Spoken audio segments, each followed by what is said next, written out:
আমার অনেক দিনের একটা প্রশ্ন মনের ভিতরে ঘুরপাক খাচ্ছে।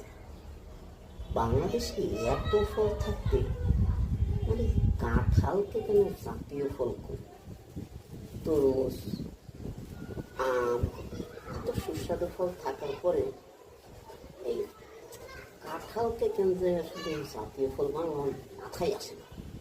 এটা মাথায় না আসার কি আছে বলে? কাঁঠাল এই কারণে জাতীয় ফল, কারণ এটা আমাদের বাংলাদেশ।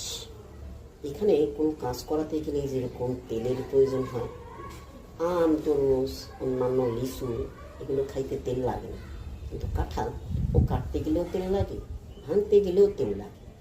বাংলাদেশে যেরকম কোনো কাজ করতে গেলে তেলের প্রয়োজন হয়, কাঁঠালের জন্য তেলের প্রয়োজন হয়।